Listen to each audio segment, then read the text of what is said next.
Well, we're in the middle of a TVT between these two guys, SC and Trimaster. It's going to go to Cloud Kingdom, or as I like to say, 2 racks Kingdom, but I don't think either player with 2 racks in this situation. I wouldn't 2 racks in this situation. I actually got 2 racks in TVT on this map the other day in saw ladder, it. and you looked over, and you said some pretty nasty stuff of what I should do to him. Stuff that only should be done in a bedroom. I looked, I just go, proxy starport. Yeah.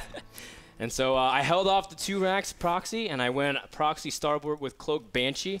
And I didn't kill him. I actually kind of messed it up, but it's okay because I went Blue Flame Hellions, and he only made Marines. LOL. LOL. And then in the bottom left, we have from Team MVP, the Red Terran. His name is SC, who hasn't really made too many waves, but still has done reasonable things. He's participated in the esports weekly matches, and he did try to go really far in the Korean qualifiers for MLG Spring Arena, but other than that, it's been relatively quiet. We'll find out what he's been up to against this player. He's looking pretty strong as well. It's Trimaster from Team Complexity. Felt like Trimaster had the better build, the better reaction. Just couldn't put it together at that mid-game stage, which is very minor, let me tell you, because a lot of players you would actually say to yourselves, well, they don't have the audacity to actually be pushing out. They normally just take the economic loss, knowing that siege tanks are just so good defensively. And really, I think Trimaster, if I was in Trimaster's shoes, I would be like, the audacity of audacity of SC. For him to do that push, it really kind of tilts me, I would say. I don't know if that's going to happen with Trimaster, but I think he should actually play a little bit more standard, a little bit more safe, and we can see that right away. Even though fast expansions are stable and safe, doing any form of pressure in the early game stage actually gives you some sort of relativity in the game. It lets you know exactly what your opponent is doing, especially Banshee openings, which are what we're going to see right now since it was gas first. So Andre says Banshees. I think in general, having Hellions out in the map early is just good for control. You can control space so well. A lot of times you can't get even good information because of the way maps work. It's really hard to get vision, especially if a Marine pops out early enough or even wall off. In this case, SC does scout Trimaster, and Trimaster very, very smartly keeps an SCV just to make sure that SC is going to make that command center in a little bit of time. You can't always trust what you see, especially with the Terran player. Exactly. And look at that. You are absolutely right, Frodan. He goes in there. Just verifies the command center. Doesn't want to lose to something like a 4 racks directly behind there. And especially on the second game, that's the type of mentality you also have to think about. It's the second game. You have to be careful because your opponent has that extra game of wiggle room to actually cheese before, maybe you can just get a quick 2-0. And SC is going to go for an expansion, but immediately try to rush up to his factory as well. And a lot of Terran players, they agree. Getting up tech as quick as possible is really important. Of course, you can go for a big amount of Marines like what Trimaster did last game.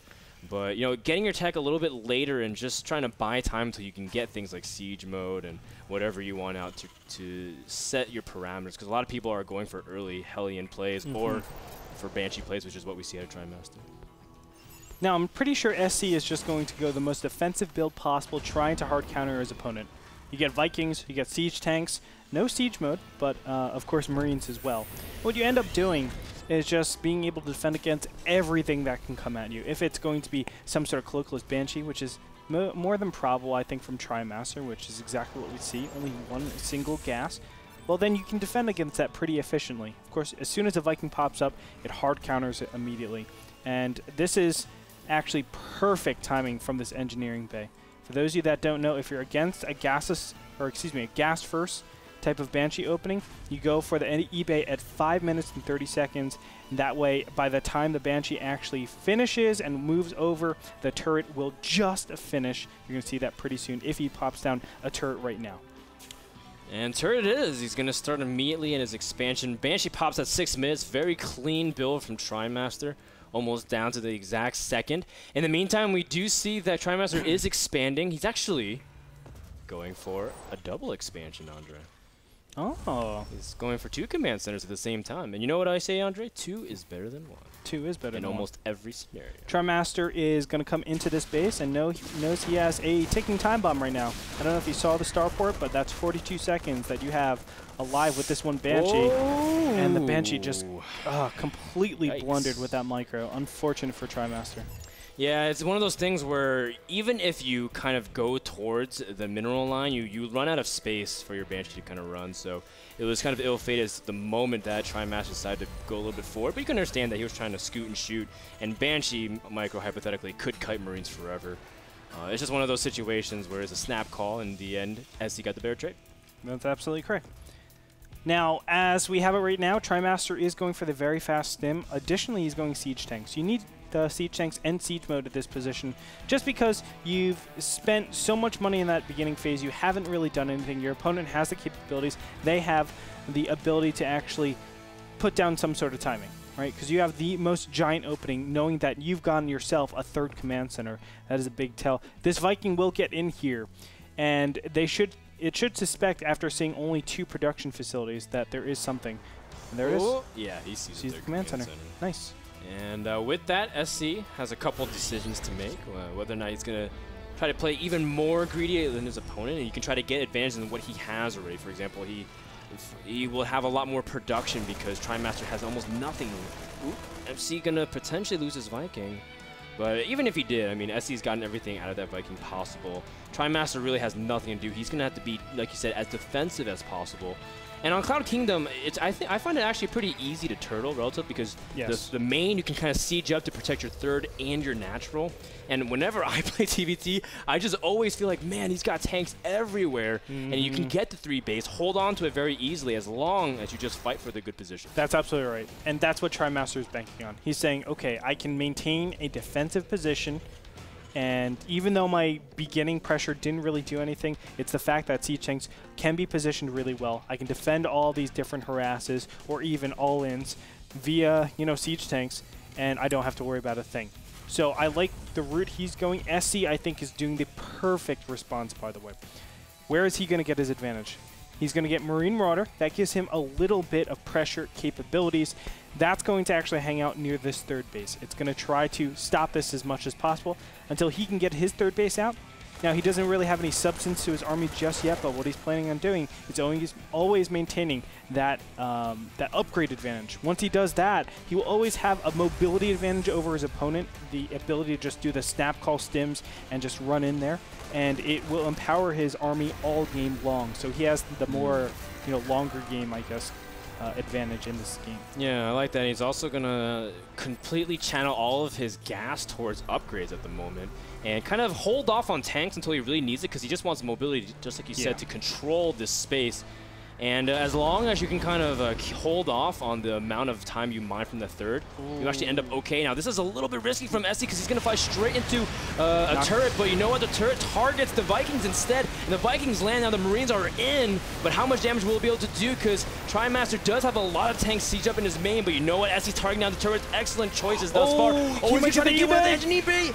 Yes, he does. And now the +1 is going to be targeted down, but no, it will be able to finish. You can see Trimaster's units are trying to do stuff, but I really feel like, the decision to actually go Marines in this position isn't correct. Trimaster knows he's going to be playing defensive this whole time. He knows it's going to be a very positional game, and your Marines won't ever be able to keep up with your opponents. That's just a fact.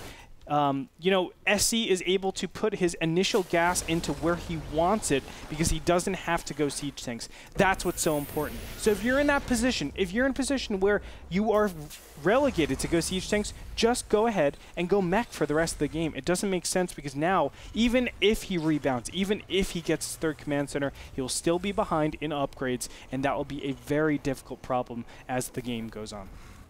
Man, this is SC is just so smart. He's kind of changing his build based off what he knows his opponent can and can't do. And now SC is still moving across the map. He can control these towers and really force Trimaster in awkward spots because he does have a good tank count, but still, Trimaster's vision, other than the left side of the map, is very limited. You want to be able to control at least your watchtower in TVT, especially on Cloud Kingdom, because you can bounce between the natural and the third, and it always just seems like you always pick the wrong spot if you don't have vision there. Let's take a look at SC's main base. You can see that he really doesn't have much, and that's because all the investments are coming in right here into these 3 buildings. You can see how much is actually in this. The third base has been saturated, so right now we're actually looking for a route for him to take. I foresee at least another factory is going to be produced over here, but it looks like he's just maintaining his Marine Marauder count, and that's actually to go ahead and really exert his dominance in the upgrade department. Ooh, a scan from SC shows that the third has been that much delayed. Now, SC also has another drop queuing up at the natural, and he really wants to be careful because he doesn't have vision on there, but the turret is taking out that medevac as well. SC is also just dropping in the main. Now, he's throwing away a lot of supply to be able to pull his opponent back so that he can take a fourth base. Wow. And I guess SC is going to have to really fight position because Trimaster is pushing out towards the center of the map. And as long as SC can take a good position, his defensive ability, especially with how much Marines he has, I think he could be okay, but then nonetheless, Trimaster has a huge amount of supply in his tanks as well. And SC has to at least give up this fourth for now and immediately cancels. Oh, wow. Big stim by all of the units. Trimaster is going to have to back up from there. But yes, he denies the fourth base. I think that fourth base, it's not really that important. That's just a type of a base that says if you don't actually push out into the middle map and stay defensive, you're going to be punished. I think really that's all that was. But Trimaster is still behind, as you can see. He doesn't have the third base up. He doesn't have his 6 gas. That's a big problem. And let's go ahead and look at the upgrades. 2-1 against 2-1. So both of them are pretty even, but SC will have that extra 2-2 over his opponent. This is the point where he does need to actually start thinking about making more of a siege tank production line. Yeah. His factory count is pretty low. Yeah, it's 2, but you've been playing on low factory count units for a while, so you kind of can overcompensate as a result. That's exactly. And look at the gas. He has excess gas, so there's no reason to actually be making so many, many Marines and Marauders. If you start upgrades with like 3-3, that gas count is pretty deceiving. But I know what you're saying.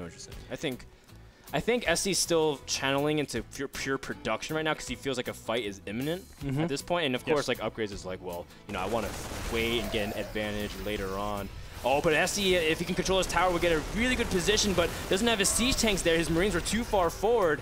And now it gets to the point where it's kind of standoffish. It's very hard to kind of push farther than this, especially if you're completely on the right side instead of anchored towards the center. Trimaster has a very good spot, and SC is right to pull back. That's exactly right. Ooh, Stim Marines almost caught one of those siege tanks. The best place for SC to be is going to be right in this area.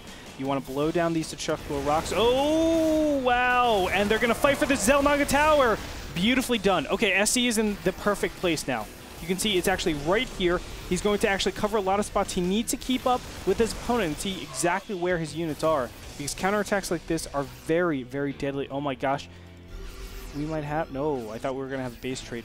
But this is what I'm talking about. Trimaster now is always going to be caught out of position. There's no good way to actually position all of his units to defend against both areas. Oh, man, so dangerously close, because you can see SC really wanted to engage on those Marines, but realized his tanks were slightly out of position because of the range on the high tower tanks. SC really wants to be able to zone according to that and kind of force Trimaster in a very small spot where he can't get low ground position. He has to kind of fight from the top of the ramp, and that's where Trimaster's already starting to re-siege up.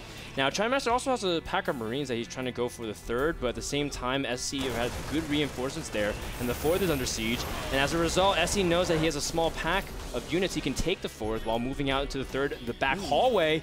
And Trimaster should be able to get in position, and as a result, SC has to fall back. Good scans from both players. Beautiful. Beautifully done by both these players. I'm really impressed. Trimaster able to maintain his composure, even though SC has just such an amazing advantage in position. And what really helps, I think, in this position is actually going to be sensor towers. TT1 is the biggest proponent of sensor towers in every single one of the Terran matchups, even though he doesn't even play Terran. And you can see, I mean, Trimaster has been able to keep up quite extensively, but he gets a couple of pot shots here and there. I really feel like SC hasn't been doing the absolute best thing. Yes, you want to be in this position, but also split up your forces. Don't be afraid to do that, because once you actually get this Xel'Naga Tower and you're able to have your units over here, then it's a really powerful place where Trimaster has to think, do I actually all in and try to go for a base race, or do I try to defend this area and this area while my opponent gets a fourth base, a fifth base, a sixth base, etc. That is a big problem, of course. It's difficult, Andre, and the most difficult part about it is that Cloud Kingdom does have counterattack spots, but when you put up things like sensor towers, you actually start to realize Cloud King is pretty small in terms of the areas that you really want to anchor yourself in. Like, for example, if you want to anchor yourself by the Terran 4th base, you actually open yourself a lot to a lot of surrounds, so it's really tough. Granted that Trimaster is starting to put up sensor towers, which is really awesome play from him. Now, one thing that kind of might consider and come into play is that Trimaster is on lower worker count slightly. Actually, no, it was he was starting to remake workers. He was in actually the high 40s at one point, and he actually has a larger army because of it. There's no reason why Trimaster should be doing this, by the way.